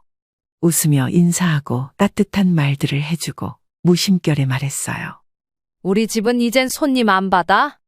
어머님, 무슨 말씀이세요? 아니, 이제 내가 먼저 나서서 뭔가 하진 않겠단 얘기야. 그 말을 하니까 다들 웃었어요. 근데 저는 진심이었어요. 이젠 제가 먼저 다가가지 않을 거예요. 그렇게 닫은 문은 다시 열지 않을 거예요. 그건 차가움이 아니라 스스로를 지키는 방법이에요. 상처만 남기던 문을 이제는 닫기로 한 거예요. 그렇게 나는 문을 닫은 사람이 됐어요. 그 안에서 조용히 내 삶을 다시 살아가기로 했어요. 시청자 여러분, 오늘 이야기 어떠셨나요? 여러분들의 생각과 경험을 아래 댓글에 공유해 주세요. 여보, 이거 이번 달 생활비 통장이야. 근데 잔고가 너무 빨리 줄어들지 않아? 응, 그래? 어디 보자. 그러게. 이상하네. 이번 달에 뭐 큰돈 쓴 거 있었나? 우리 뭐 특별히 산 것도 없잖아. 장도 줄여서 받고 외식도 잘 안 했는데 이상해서 기록 좀 봤거든. 남편 태훈 씨는 통장을 넘겨받아 대충 들여다보더니 멋쩍은 미소를 지으며 말했습니다. 아, 그거 누나가 급하게 돈이 좀 필요하다고 해서. 뭐, 형님이? 그럼 내 허락도 없이 빼간 거야? 에이, 뭘 그렇게까지. 그냥 잠깐 도와준 거잖아. 다음 달에 메꾸면 되지. 도와주는 건 좋은데 말은 하고 했어야지. 이 통장 우리 공동생활비 통장이잖아. 지수 씨의 말에 남편은 어물쩍 넘기려는 듯이 딴 이야기를 했습니다. 하지만 지수 씨는 이것만큼은 넘어가선 안 되겠다는 생각이 들었습니다. 지수 씨의 반응에 남편 태훈 씨는 말한 것에 있어서 후회하는 눈치였습니다. 지수 씨가 이렇게 할 수밖에 없는 이유는 단 하나. 바로 결혼할 때 남편 태훈 씨와 약속했던 부분 때문이었습니다. 결혼할 때부터 재정은 각자 관리하되 생활비는 공동으로 하자고 서로 약속했기 때문입니다. 알았어. 다음부턴 꼭 말하고 할게. 이번 건 그냥 급했대서. 형님이 그렇게 힘들어? 뭘 하시길래 지금 그렇게 어려우셔? 모르겠어. 그냥 무슨 일이 있는 것 같아. 나중에 내가 다시 얘기할게. 태훈 씨의 반응에 지수 씨는 이상한 느낌을 받았습니다. 5년 동안 같이 살면서 태훈 씨에 대해 잘 알았기 때문입니다. 가족 일이라면 무슨 일이든 간에 두 팔 걷어 붙이는 사람이기는 했지만 그래도 통장 문제는 항상 먼저 상의하던 사람이었기 때문입니다. 그런데 이번만큼은 뭔가 감추는 것 같았습니다. 이상한 느낌이 들기는 했지만 꼬치꼬치 캐물어도 답을 들을 수 없을 것 같아 넘어가기로 결정했습니다. 하지만 이 상아리만큼 신경이 쓰이는 게 그 불안감은 머지않아 형체로 다가왔습니다. 바로 며칠 후 신우이 명자 씨로부터 들은 말 때문이었습니다. 주말이라 간만에 명자 씨를 만나기 위해 잠시 명자 씨의 집에 들렀던 날이었습니다. 태훈 씨는 잠깐 슈퍼에 간다며 나가고 지수 씨는 혼자 신우이인 명자 씨와 마주 앉아 있었습니다. 지수야, 우리 집 청소 좀 도와줄래? 내일 손님 오기로 했거든. 네, 무슨 집이요? 너희 집 말이야. 거기 거실 바닥 먼지가 많더라. 내일 업체 사람들 오시니까 깔끔하게 해놓는 게 좋잖아. 지수 씨는 순간 머리가 하얗게 탈색되는 듯한 느낌을 받았습니다. 우리 집, 형님이 말씀하시는 우리 집이라는 게 우리가 살고 있는 신혼집을 말하는 건가 하는 생각이 들었습니다. 순간 말문을 잃은 지수 씨는 정신을 다듬은 후 명자 씨에게 되물었습니다. 잠깐만요. 형님, 그 집 저랑 태훈 오빠가 산 집인데요. 어머, 얘가 진짜 몰랐던 거야? 그 집 명이 내 이름으로 돼 있는 거 너 몰랐어? 네? 명자 씨의 말에 순간 심장이 철렁 내려앉는 느낌을 받았습니다. 그동안 단 한 번도 듣지 못한 형님의 그 말 한마디에 지수 씨는 다리 힘이 풀려버렸습니다. 명자 씨는 지수 씨의 반응에 능청스러운 목소리로 말했습니다. 아이고, 난 또 너도 알고 있는 줄 알았지. 아니 뭐, 니네가 대출도 안 되고 조건도 안 맞는다 해서 내가 대신 해준 거잖아? 너도 나한테 고마운 건 좀 알아야지. 그때 남편 태훈 씨가 문을 열고 들어왔고 명자 씨는 태훈 씨를 향해 말했습니다. 태훈아, 너 아내가 진명이도 모르고 살았대. 어쩜 좋아. 누나, 그 얘긴 굳이 지금 안 해도 되잖아. 뭐가 어때서 가족끼리 투명한 게 좋은 거지. 명자 씨의 말을 들은 남편의 얼굴은 급속도로 어두워졌습니다. 지수 씨는 남편의 반응을 보자마자 세상이 무너지는 듯한 느낌을 받았습니다. 이 사람이 처음부터 알고 있었구나. 말을 하지 않은 게 아니라 숨긴 거였구나. 이 두 가지 생각만이 지수 씨의 머릿속을 꽉 채워버렸습니다. 그날 저녁 집에 돌아오는 길, 지수 씨는 참았던 말을 남편에게 꺼냈습니다. 왜 말 안 했어? 우리 집이 형님 명이라는 거. 미안해. 그게 누나가 예전에 사업하다 망하면서 집도 잃고 많이 힘들었거든. 그때 우리가 집 살 형편 안 됐을 때 누나가 자기 이름으로 대출해준다고 해서. 그래서 당신은 그 집을 형님 명의로 그냥 놔둔 거야? 당시엔 방법이 없었어. 그리고 나중에 바꾸자고 했는데 누나가 계속 미루고. 지수 씨의 짜증스러운 말에 태훈 씨는 어물어물 말을 잇지 못했습니다. 태훈 씨의 반응을 본 지수 씨는 머릿속이 하얗게 변하는 느낌을 받았습니다. 나는 지금 남의 집에 살고 있는 거야. 거기까지 생각이 미치니 하루하루 정성 들여 청소하고 인테리어 하나하나 골랐던 그 순간들이 후회스럽기만 했습니다. 신혼집이었던 만큼 앞으로 쓸 신혼 가전들이며 꾸며놨던 집이었는데 이곳이 내 공간이 아니라는 걸 깨닫자마자 낯설게 느껴졌습니다. 그날 밤 지수 씨는 잠을 이룰 수 없었습니다. 한참을 뒤척이던 지수 씨는 잠든 남편 옆에서 몰래 등기부등본을 검색했습니다. 주소를 치고 온라인 열람 버튼을 누른 지수 씨는 두 눈으로 확인할 수 있었습니다. 정말로 그 집은 신우이 명자 씨 앞으로 되어 있었던 겁니다. 이 집의 주인은 지수도 태운도 아닌 한명자 바로 신우이였습니다. 그걸 보는 순간 지수 씨는 진짜 이 결혼 생활이 무대 위 연극 같다는 느낌이 들었습니다. 나 지금까지 뭘 믿고 살았던 거지. 지수 씨는 스마트폰 화면을 뚫어져라 쳐다볼 수밖에 없었습니다. 이 집 지금 나한테 아무 권리도 없는 거네. 그 사실을 안 뒤론 집안 구석구석이 마치 신우이 명자 씨의 눈길이라도 닿아 있는 것처럼 불편해졌습니다. 도대체 왜 남편과 형님은 무슨 생각으로 나와 한마디 상의 없이 이런 짓을 한 걸까 하는 생각만이 머릿속을 채웠습니다. 다음 날 아침, 지수 씨는 남편을 향해 더 이상 말을 꺼내지 않았습니다. 그건 감정 조절이 안 돼서가 아니라 일단 확인이 필요했기 때문입니다. 진짜 이 집, 이대로 계속 살아도 되는 건지. 나 오늘 오전 반차 쓸게. 일찍 나가야 할 일이 있어서. 그래? 어디 가는데? 그냥 좀 알아볼 게 있어. 응, 알겠어. 점심은 챙겨 먹어. 지수 씨의 말에 태훈 씨는 아무렇지 않은 얼굴로 아침밥을 먹었습니다.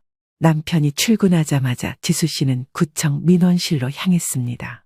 그곳에서 직접 등기부등본을 열람할 수 있다는 말에 방문한 겁니다. 물론 지난 밤 휴대폰으로 확인하기는 했지만 뭔가 모자란 느낌이었기 때문입니다. 실감이 나지 않았던 지수 씨는 자신의 손으로 확인해봐야 실감이 날 것 같았습니다. 민원 담당 직원은 친절하게 출력을 해줬고 지수 씨는 그걸 들고 커피숍에 앉아 눈을 떼지 못했습니다. 그 종이 한 장에 쓰인 이름, 한명자, 담보 설정도 눈에 들어왔습니다. 지금 살고 있는 집을 담보로 해서 받은 3천만 원짜리 대출. 심지어 등기일은 불과 6개월 전이었습니다. 뭐야, 대출까지? 담보라는 단어를 보자마자 지수 씨의 가슴은 쿵 내려앉았고 손끝은 싸늘해졌습니다. 이 집, 이제 누군가의 채무에 엮인 공간이 되어 있었습니다. 지수 씨는 그런 줄도 모르고 웃으면서 커튼을 달고 테이블 볼을 갈고 있었던 겁니다. 그날 저녁, 지수 씨는 아무 말 없이 남편에게 등기부등본을 내밀었습니다. 이거 봐봐. 당신도 똑바로 좀 봐. 이걸 어디서 봤어? 중요한 건 그게 아니잖아. 형님이 지금 이 집 담보로 대출을 받았다는 거 당신 알고 있었어? 나도 어제 알았어. 누나한테 뭐라 했는데 잠깐 썼다고 하더라. 당신한테 상의도 안 하고 우리가 살고 있는 집을 담보로? 이게 말이 돼? 누나가 좀 급했대. 근데 괜찮대. 이번 달 말에 다 갚는다고 했어. 눈을 피하며 변명을 하는 남편의 모습을 본 지수 씨는 더는 믿을 수 없다는 생각이 들었습니다. 지수 씨는 더 이상 남편을 신뢰할 수 없게 되었습니다. 그날 밤 갑갑함을 이기지 못한 지수 씨는 절친 은정 씨에게 전화를 걸었습니다. 말도 안 돼. 네 신혼집 명의가 형님 이름이라고. 응, 근데 그걸 또 대출까지 받아서 쓰고 있었더라고. 나는 모르고 말이야. 이거는 남편도 문제다. 아무리 가족이라도 그건 미친 짓이야. 은정 씨는 날카롭지만 틀린 말을 하지 않았던 친구였기에 지수 씨는 혼자만 이상한 게 아니라는 확신을 얻었습니다. 그 주 주말, 지수 씨의 집에는 초대하지 않은 손님이 찾아왔습니다. 바로 형님이 연락도 없이 대놓고 찾아왔습니다. 지수야, 나 좀 볼까? 이번에 급하게 쓸 돈이 있어서 그런데 너 적금 있지 않아? 적금이요? 그거 잠깐만 깨서 좀 빌려줄 수 있어. 내가 한 달 안에 갚을게. 너 좋은 직장 다니니까 이 정도는 괜찮지? 지수 씨는 그때 처음으로 명자 씨의 얼굴이 다르게 보였습니다. 그 눈빛에는 미안함도 없고 애원도 없고 당연함만 있었습니다. 네가 가족이니까 나를 도와야 한다. 지수 씨는 마치 그렇게 말하는 것처럼 느껴졌습니다. 이상한 도덕적 압박이 가득한 표정. 그러나 지수 씨는 말은 해야겠다 싶어서 명자 씨에게 말했습니다. 죄송한데요. 제 적금은 제가 결정합니다. 더 이상 제 돈 얘기하지 말아주세요. 얘가 갑자기 왜 이렇게 싸늘하게 굴어? 내가 그동안 너희한테 집 해준 걸 생각하면 그 정도는. 그 집이요? 그건 형님이 저희한테 해준 게 아니라 본인 명의로 잡고 있었던 거잖아요. 지금도 그 집을 담보로 돈 빌려 쓰셨죠? 명자 씨는 지수 씨의 말에 입술을 꽉 다물었고 그 뒤론 아무 말도 못했습니다. 싸늘한 침묵만이 흐르고 결국 명자 씨는 가방을 집어들고 자리에서 일어났습니다. 참 별나다니까. 어휴, 정 떨어진다 진짜. 명자 씨의 말이 지수 씨의 등에 딱 붙은 듯 잊히지 않았습니다. 정 떨어졌다고. 지수 씨가 생각하는 정은 주고받으면서 생기는 거였습니다. 그런데 애초에 주고받은 게 없는데 어떻게 떨어질 수 있지? 그런 의문만이 머릿속을 맴돌았습니다. 그날 저녁 지수 씨는 남편에게 다시 말했습니다. 나 당신한테 묻고 싶어. 이 상황 당신은 지금 누구 편이야? 그게 편을 가를 문제야? 그럼 뭐야, 가족이니까 다 이해하라고? 형님이 집 담보로 대출 잡아도, 내가 말도 없이 생활비로 빠져나간 거 봐도 다 그냥 참으라고? 지수야, 우리 지금 상황이 좀 애매하긴 해도 누나가 그럴 사람은 아니야. 자기도 힘들어서 그런 거야.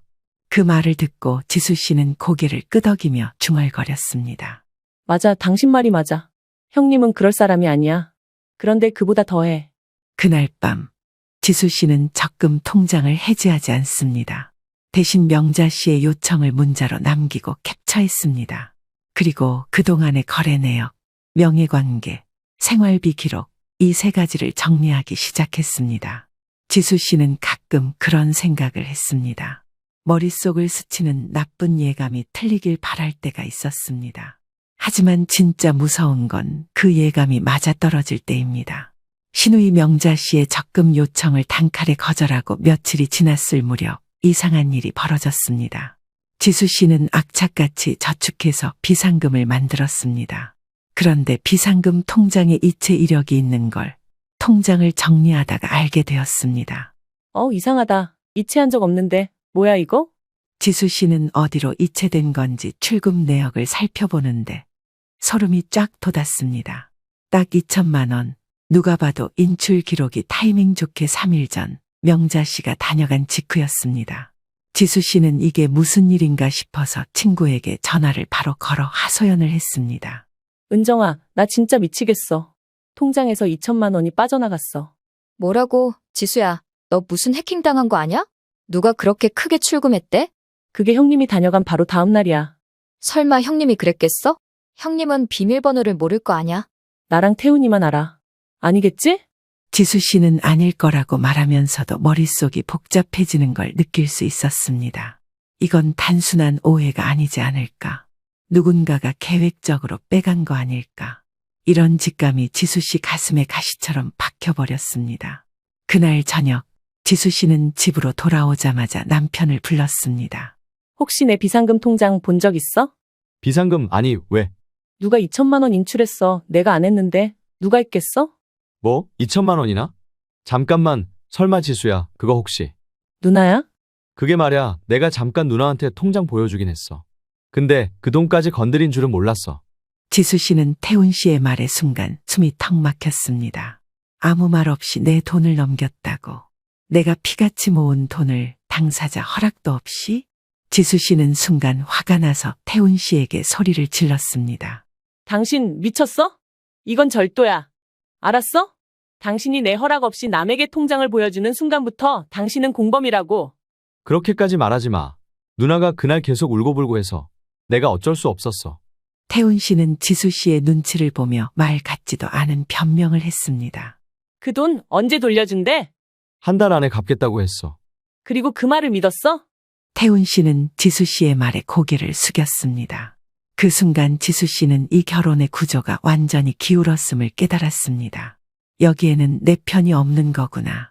그날 밤 지수 씨는 은정 씨에게 다시 전화를 걸었습니다. 오늘 있었던 일로 인해 정신이 너무 아득해서 내 편이 있어야 했기 때문입니다. 지수야, 이건 그냥 넘어가면 안 돼. 공증이든 뭐든 받아놔야 해. 응, 나 내일 변호사 상담 예약했어. 일단 이체 내역 증빙도 정리하고. 지수 씨는 다음 날 반차를 내고 법률사무소로 향했습니다. 처음 받아본 변호사의 말은 충격적이었습니다. 모든 이야기를 들은 변호사는 아내 명의 통장에서 제3자가 출금한 사실, 남편의 동의와 공모가 있었다면 민사 소송 가능합니다. 특히 그 자금의 사용 목적이 개인 사치나 타인 부채 상환이면요. 라고 말했습니다. 지수 씨는 변호사의 말을 들으니 확신이 들어섰습니다. 이건 단순한 가족 간의 도움이 아니라 법적 책임이 따르는 일이었습니다. 상담을 마치고 집에 들어가니 남편 태훈 씨가 현관에서 기다리고 있었습니다. 지수야, 누나가 오늘 돈 일부 보냈어. 500만 원 이건 받아줘. 그 돈이 중요한 게 아니었습니다. 그냥 당사자에게 말 한마디 없이 그런 행동을 했던 것에 있어서 실망을 했던 거였습니다. 지수 씨는 태훈 씨의 말에 어이없음이 담긴 헛웃음을 지으며 말했습니다. 당신은 그 돈이 뭐라고 생각해? 그냥 잉여 자금? 누나가 잠깐 쓸 수 있는 여윳돈? 그게 아니라 나는 진짜 잠깐 빌려간 줄 알았어. 그럼 당신 적금에서 2천 뺏어줘봐, 내일. 지금 바로. 그건 좀. 태훈 씨로부터 돌아온 답은 그게 전부였습니다. 당신 돈은 소중하고 내 돈은 가족이 함부로 써도 된다. 그게 당신의 기준이라는 걸 아주 선명하게 들었습니다. 그날 밤 지수 씨는 문서를 작성하기 시작했습니다. 일종의 생활비 내역 계약서. 누가 얼마나 내고 각 통장의 구조가 어떻게 되어 있고 어떤 지출은 사전 동의가 필요한지에 대한 명확한 기준. 남편에게 보여주자 태훈 씨의 얼굴이 새파래졌습니다. 이걸 진짜 하자고. 당신이 가족이라는 이름으로 신뢰를 저버렸기 때문이야. 난 이 계약서 없인 이제 못 살아. 지수야, 사인해, 지금. 태훈 씨는 그날이 지나가도록 사인을 하지 않았습니다. 그냥 거실 소파에 앉아 밤늦도록 말없이 앉아 있었습니다. 하지만 지수 씨는 태훈 씨를 부르지도 찾지도 않았습니다. 이제부터는 누가 누구의 편인지 행동으로 보여줄 차례였습니다. 그리고 그 주 금요일 또 한 장의 우편물이 도착했습니다. 보낸 사람은 신우이 명자. 그 안엔 또 다른 이름의 통장 사본이 있었습니다. 그걸 보는 순간 지수 씨는 그 2천만 원은 내 돈만이 아니었다라는 걸 깨달았습니다. 우편 봉투를 여는데 그렇게 손이 떨릴 줄 몰랐습니다. 보낸 사람은 한명자, 신우이 이름 3글자였고 안에는 통장 사본과 한 장의 쪽지가 들어 있었습니다. 지수야, 이 돈은 언젠가 갚을 거야. 너무 정색하지 마. 가족끼리 이 정도는 이해하고 살자. 그 말에 뒷골이 땡기는 기분을 느꼈습니다. 통장엔 내 2천만 원이 그대로 들어가 있지도 않았습니다. 잔고는 고작 12만 원뿐이었습니다. 명자 씨는 지수 씨의 돈을 이미 다 썼고 이제 와서 이해의 한마디면 끝낼 수 있다고 생각한 거였습니다. 그 순간 머릿속에 떠오른 게 하나 있었습니다. 혹시 이것도 명예 돌려치기. 그 집이 그랬던 것처럼 혹시 내 이름으로 뭔가 한 게 있는 건 아닐까. 명자 씨의 행동을 보면 마치 한두 번이 아닌 것 같은 느낌을 받았기 때문입니다. 이 생각까지 가자 갑자기 등골을 스치는 불안감에 소름이 쫙 돋은 지수 씨는 다음날 바쁘게 움직였습니다. 다음날 아침 바로 구청과 대출정보조회센터로 달려갔습니다. 민원 창구에서 통합 금융정보 조회를 요청했습니다. 화면에 뜬 걸 본 순간 지수 씨는 비명을 지르며 자리에서 일어날 뻔했습니다. 바로 지수 씨의 명의로 된 신용카드 3장이 만들어져 있었기 때문입니다. 심지어 그중 하나는 한도 1,500만 원짜리로 지수 씨는 모르는 카드였습니다. 저 이 카드 제가 발급 신청한 기록 없는데요. 그러자 직원은 최근 6개월 내에 비대면 본인 인증으로 발급된 기록이 있습니다.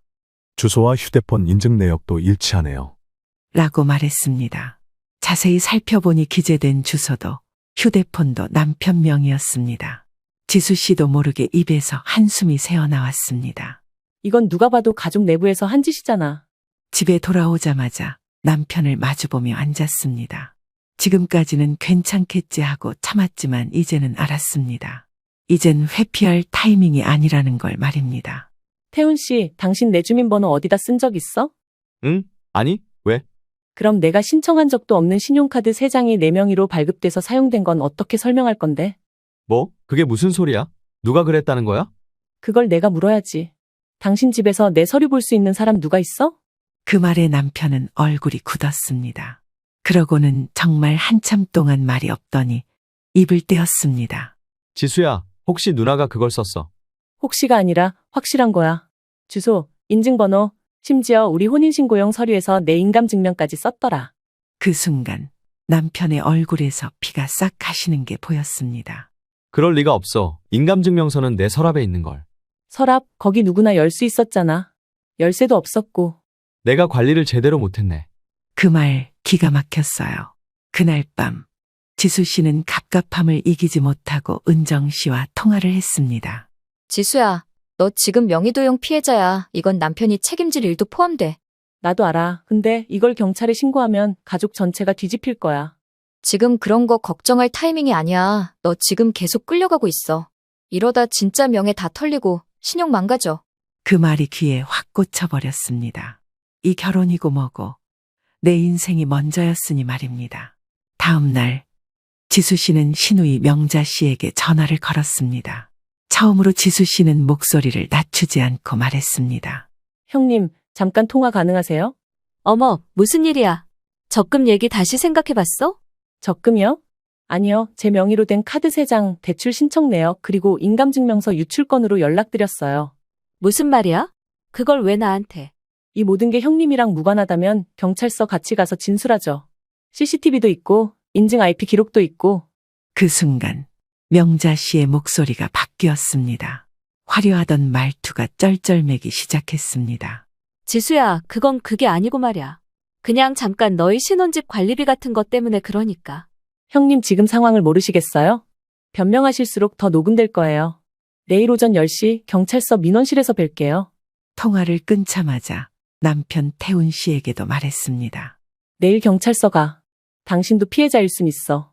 근데 책임에서 자유롭진 않다는 거 잊지 마. 지수야, 우리 그 정도까지는. 이미 넘었어. 그 정도. 당신이 내 편 아니면 나는 법한테라도 보호받을 거야. 그날 밤 지수 씨는 밤잠을 쉬 이루지 못했습니다. 그렇게 시간이 흘러 아침이 되었을 때 현관 앞에 누가 놓고 간 서류 봉투를 볼 수 있었습니다. 익명의 봉투, 수신인은 지수 씨로 되어 있었습니다. 열어보니 거기엔 신우이 명자 씨의 또 다른 범죄 정황이 적힌 문건이 들어 있었습니다. 맨 아래 작은 메모 한 줄이 붙어 있었습니다. 당신만 모르고 있었던 진실. 이제 알 때도 됐죠. 누군가 지수 씨 현관 앞에 놓고 간 그 봉투 안에는 신우이 명자 씨의 대출 사기 전과 이력, 과거 명의도용 피해자 진술서, 그리고 무언가의 익명 메모가 들어 있었습니다. 이 사람 절대 그냥 넘어가선 안 될 겁니다. 지수 씨는 그 문장을 몇 번이고 읽었습니다. 낯선 글씨였지만 이상하게 익숙했습니다. 며칠 전 남편의 친한 형이었던 기호 씨가 했던 말이 떠올랐습니다. 야, 너희 집 원래 태훈이 명예 아니었냐? 그때 대출도 같이 알아봤잖아. 그날 밤 지수 씨는 기호 씨에게 연락을 걸었습니다. 기호 씨는 갑자기 연락한 지수 씨에 조금 놀란 듯했지만 차분히 설명을 해줬습니다. 응, 나 기억나. 너희 결혼 초에 그 집 계약하려고 너랑 태훈이 둘이 엄청 알아봤었잖아. 그거 원래 태훈이 명의로 진행됐었지. 근데 왜 지금 집 명의는 형님 명의로 돼 있죠? 그게 그때 명자 누나가 갑자기 끼어들었어. 그 돈 자기가 보태줄 테니 명의만 자기 걸로 하자고. 태훈이도 그때 많이 흔들렸던 걸로 알아. 기호 씨는 조심스럽게 말을 이어갔습니다. 그리고 그 말을 듣는 순간 등골이 싸늘해졌습니다. 지수야, 혹시 몰라서 하는 말인데 명자 누나. 전에 다른 사람한테도 비슷한 식으로 명예 갈아타게 하고 대출 받았다가 고소당한 적 있어? 그게 신우이 명자 씨의 과거 전과였던 겁니다. 그리고 지금 지수 씨에게 똑같은 일을 반복하고 있는 거였습니다. 지수 씨 명의로 신용카드, 대출 신청, 신혼집도 담보 설정. 지수 씨는 그저 적당히 순진한 타깃이었던 거였습니다. 그날 밤 지수 씨는 태훈 씨와 단둘이 마주 앉았습니다. 기호 씨랑 통화했어. 당신 집 원래 당신 명의였던 거 맞지? 그게 지수야, 나도 어쩔 수 없었어. 누나가 그때 돈을 보태준다고 해서. 대신 명의는 자기 걸로 하자고 했고? 응. 남편은 지수 씨의 말에 고개를 떨구었습니다. 지수 씨는 고개를 들지 못하는 태훈 씨를 보았지만 아무런 생각조차 나지 않았습니다. 지수 씨는 그저 황당하기만 했습니다. 이 모든 걸 알고도 아무 말 안 했던 사람이 지금 자신의 앞에 앉아 있다는 게 어이없었던 겁니다. 그럼 이제 말해봐. 당신은 언제까지 형님한테 끌려다닐 거야? 지수야, 누나가 예전에 내가 사업 망하면서 다 날렸을 때 내가 그때 많이 미안했어. 내가 보증만 안 섰어도 그 일이 없었을 거라고 계속. 그러니까 지금까지 속죄라도 하듯이 내 인생까지 형님한테 퍼주는 거야? 남편은 입을 꾹 다물어 버렸습니다. 지수 씨의 삶과 신뢰는 남편의 죄책감에 눌려 망가지고 있었던 겁니다. 그날 지수 씨는 다시 변호사를 찾았습니다. 이번엔 단순 상담이 아니라 재산 분리 청구 절차를 밟기 위해서였습니다. 명자 씨와 관련된 금전 이동, 명예 도용 서류들, 계좌 내역을 모두 제출했습니다. 그리고 남편 태훈 씨에게 마지막으로 말했습니다. 이건 경고야. 재산 분리와 동시에 당신이 더 이상 내 금융정보에 접근할 수 없게 만들 거야. 지수야, 그렇게까지 해야 해? 이건 내가 살기 위해 하는 거야. 당신은 누굴 지키고 싶은지 모르겠지만 난 이제 날 먼저 지킬 거야. 그날 이후 남편은 말수가 부쩍 줄었습니다. 출근할 때도 퇴근할 때도 눈도 제대로 못 마주쳤습니다. 그러다 3일쯤 지났을까 늦은 밤 남편이 술 냄새를 풍기며 들어왔습니다. 지수야, 사인할게. 재산 분리도 좋고 뭐든 하자. 다 받아줄게. 지금 진심이야? 그래, 근데 한 가지만 들어줘. 한 번만, 기회만 한 번만 줘. 누나랑 완전히 정리하겠다고 약속할게. 태훈 씨 입에서 나온 말에 지수 씨는 놀랐습니다. 그동안 단 한 번도 정리라는 말을 입에 올리지 않던 그 사람이 이렇게 말할 줄은 몰랐습니다. 기회는 이미 지나갔어. 근데 그 책임은 당신한테서 시작된 거니까 당신 손으로 끝내. 다음 날 남편은 명자 씨에게 모든 금전 관계를 정리하겠다는 통보를 했습니다. 그리고 그날 저녁 명자 씨로부터 전화가 걸려왔습니다. 지수야, 너 나한테 이럴 수 있어? 태훈이까지 흔들어 놓고 지금 뭐 하는 거니? 이건 흔드는 게 아니라 되돌리는 거예요. 내가 잃은 것들을. 그래서 너 진짜 경찰에 신고한 거야? 진짜 그렇게까지 했어? 네, 아직 늦지 않았다고 믿고 싶어서 마지막으로 사과라도 받을 기회를 드린 거였어요. 됐다. 그럼 한번 끝까지 가보자. 누가 이기나 해보자고. 그렇게 전화를 끊은 지수 씨는 작은 한숨을 내쉬었습니다. 신고 접수 확인서, 통장 거래 내역, 카드 발급 요청서, 인감증명 사본 유출 내역까지. 그리고 가장 강력한 증거, 명자 스스로 남긴 문자 메시지. 그 돈은 어차피 태훈이 보증으로 망하게 한 거니까 좀 도와주는 게 당연한 거 아냐? 이 모든 게 있었기에 명자 씨의 말이 무섭지 않았습니다. 오히려 망설이던 게 명자 씨의 문자 한 통으로 단단해졌습니다. 경찰서에 접수한 명자 씨 건은 서서히 수사에 들어가고 있었습니다. 그 와중에 남편 태훈 씨는 침묵으로 일관했습니다. 아무 변명도 해명도 없이 퇴근하고 들어와선 밥 한 숟갈 뜨고 방으로 들어가기 바빴습니다. 그러던 어느 날 태훈 씨의 친한 형인 기호 씨에게서 전화가 왔습니다. 지수야, 나 그냥 이거 말해야 할 것 같아서. 괜히 모른 척 했더니 찜찜해서 말이야. 무슨 일이세요? 태훈이 아직도 누나 명의 통장 쓰고 있어. 그 통장으로 생활비 일부 빠져나가고 있는 것 같아. 뭐라고요? 생활비 통장에서요? 어떻게 알게 됐냐면 얼마 전 명자 누나가 내게 은근슬쩍 자랑하듯 말하더라고요. 아직 태훈이도 나 없으면 못 산다고. 순간 등골이 서늘해졌습니다. 생활비 계좌. 이미 재정 분리 신청하고 카드를 막아뒀는데도 지수 씨는 곧장 인터넷 뱅킹에 들어갔어요. 공동명의 계좌는 정리했지만 자동이체 항목이 남아 있었던 거였습니다. 아직도 빠져나가고 있었네. 이건 진짜. 지금까지 쌓아왔던 인내심이 와르르 무너지는 느낌이었습니다. 그 사람은 지금 이 순간까지도 자신의 누나한테 생활비를 보내고 있었던 거였습니다. 그날 밤 지수 씨는 태훈 씨에게 직접 물었습니다.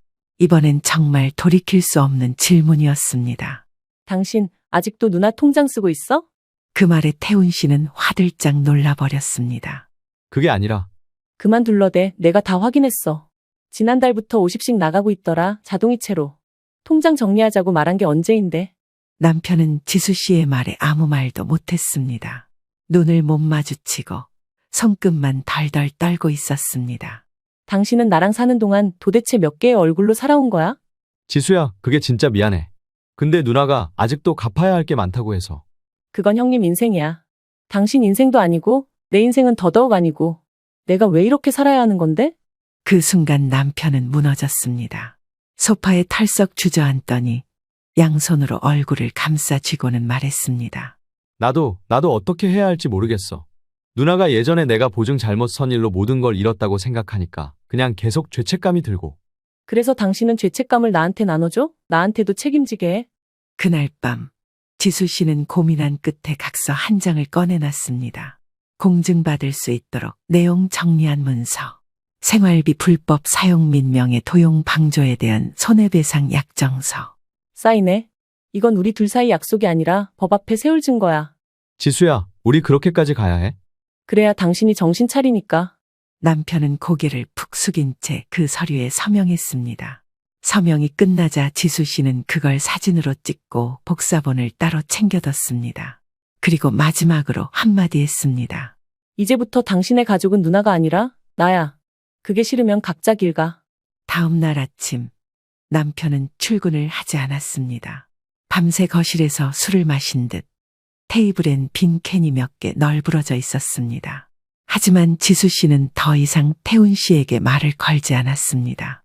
그날 오후 경찰서에서 전화가 왔습니다. 명자 씨에 대한 조사 일정이 확정됐고 피해자 진술 보완이 필요하다고 말입니다. 지수 씨는 출석 의사를 밝히고 해당 서류를 다 정리했습니다. 그리고 남편에게 메시지를 보냈습니다. 내일 2시 경찰서. 나 혼자 가도 되니까 당신은 선택해. 그 문자를 본 남편은 아무 답이 없었습니다. 그리고 이틀 뒤 남편이 작은 서류 봉투 하나를 제게 건넸습니다. 이 안에 누나가 준 서류 있어. 거기 네가 원하던 것도 있을 거야. 열어보니 그 안에는 명예 이전 각서, 통장 거래 내역, 대출 상환 계획서가 들어있었습니다. 심지어 명자 씨 본인이 손글씨로 쓴 채무 인정서까지. 이걸 왜 이제야? 미안해. 나도 이제야 눈 떴어. 이게 가족이 아니란 걸. 그때까지만 해도 지수 씨는 정말로 남편이 변했다고 생각했습니다. 하지만 진짜 반전은 명자가 사라진 이후였습니다. 그날 남편이 내민 서류 봉투는 확실히 유의미한 변화가 있었습니다. 채무인정서, 명예 이전 동의서, 자녀 대출 내역까지 깔끔하게 정리된 서류들이 들어있었으니 말입니다. 지수 씨는 이제야 진짜 끝났구나 하고 믿고 싶었습니다. 하지만 그 믿음은 불과 3일도 안 가서 깨졌습니다. 은행으로부터 국민은행 고객님의 예금 통장 잔액이 10,000원 이하입니다. 라는 문자가 왔기 때문입니다. 그 통장은 지수 씨가 이번 사건 정리 후에 따로 관리하기 시작한 생활비 전용 계좌였습니다. 바로 인터넷 뱅킹에 접속해서 내역을 확인한 지수 씨는 털썩 주저앉아 버렸습니다. 출금 내역, 일자, 어제 오후 3시 42분, 금액 198만 원, 방법 무통장 인출. 무통장 인출? 이건 누군가 지수 씨의 인적사항을 갖고 은행 창구에서 직접 인출했다는 뜻이었습니다. 바로 떠오른 얼굴은 단 하나, 남편 태훈 씨였습니다. 최근 주소지, 생년월일, 계좌번호.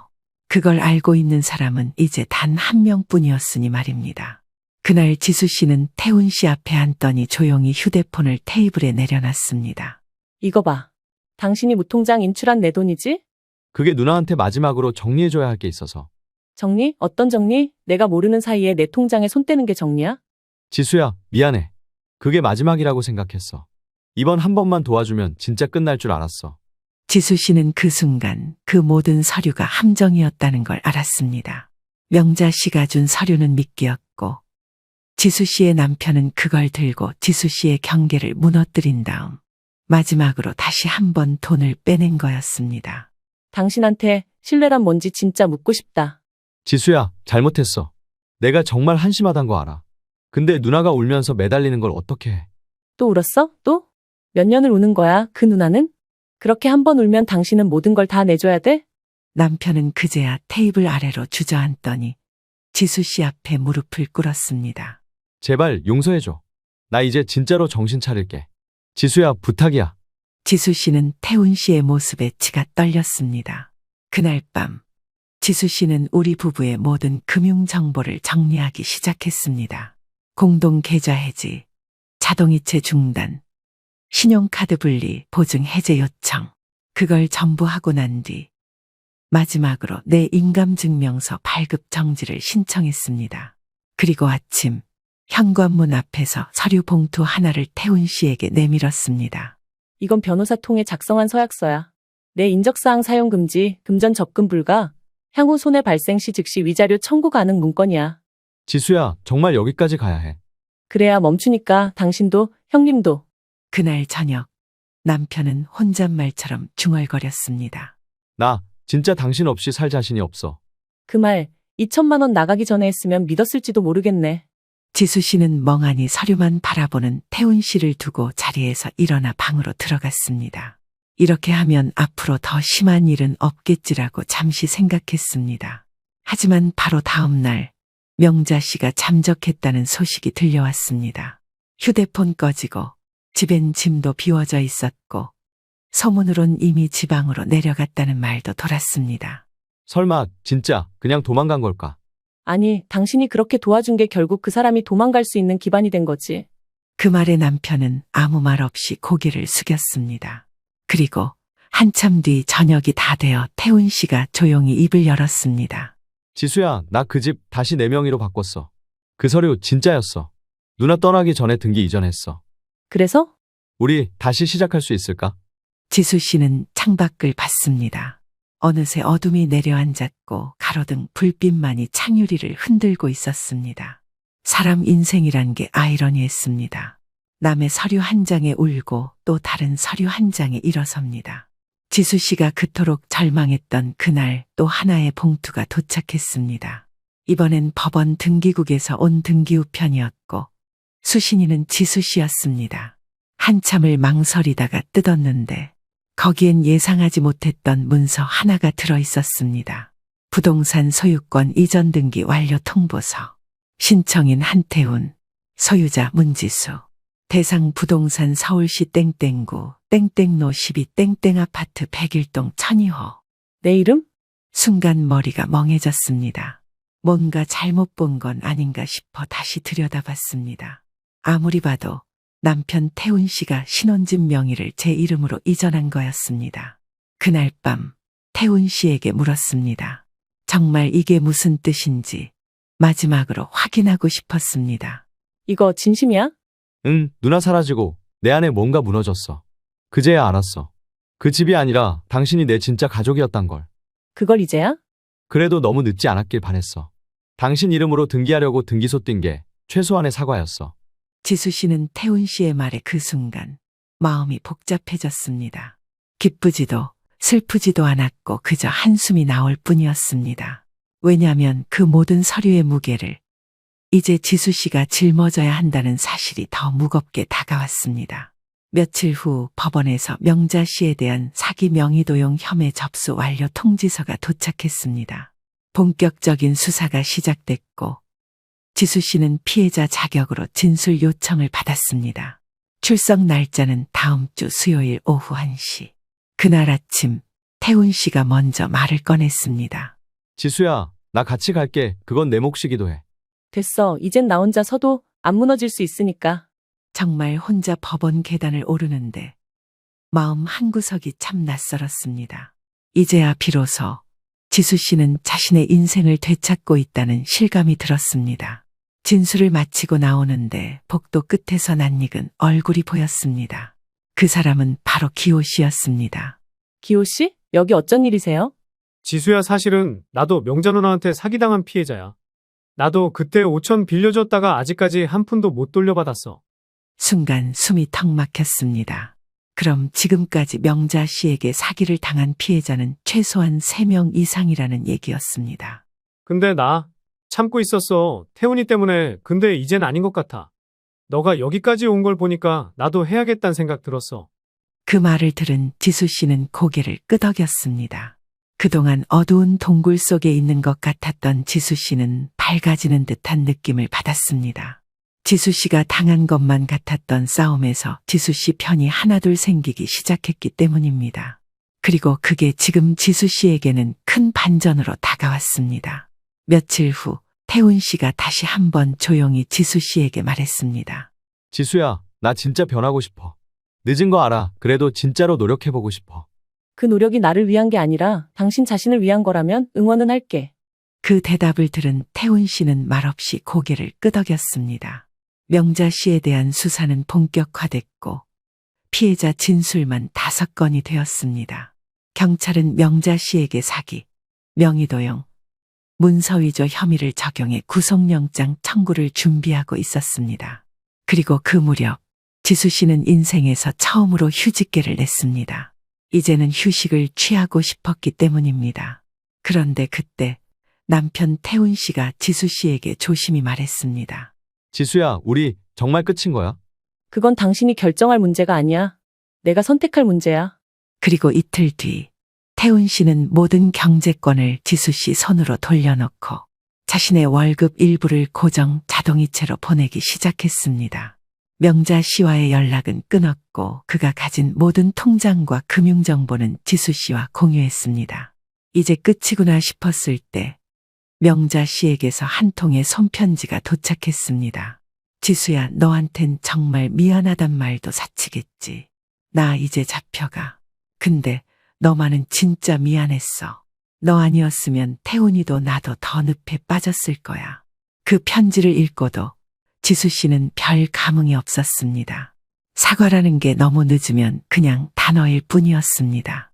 시간이 조금 더 흘러 명자 씨는 구속됐고 법원은 피해자들에게 일부 배상 명령을 내렸습니다. 지수 씨는 잃어버린 돈도 돌려받을 수 있었고 명자 씨를 인생에서 지워낼 수 있었습니다. 그리고 그해 가을 남편 태훈 씨는 여전히 조심스럽게 행동했습니다. 지수 씨가 그동안 받은 마음의 상처는 아직 아물지 않았던 만큼 서먹서먹한 시간을 보냈습니다. 하지만 지금은 괜찮다고 생각합니다. 최소한 이제 둘 다 거짓 없이 서 있으니 말입니다. 지수 씨는 이제 말할 수 있습니다. 이 모든 파란 속에서 지수 씨가 얻은 것 중 가장 값진 것은 가족이라는 아픔 속에서 다시 얻은 신뢰하는 걸 말입니다. 여러분들 오늘 사연 어떠셨나요? 여러분들은 주변 가족에게 돈을 빌려주신 적이 있나요?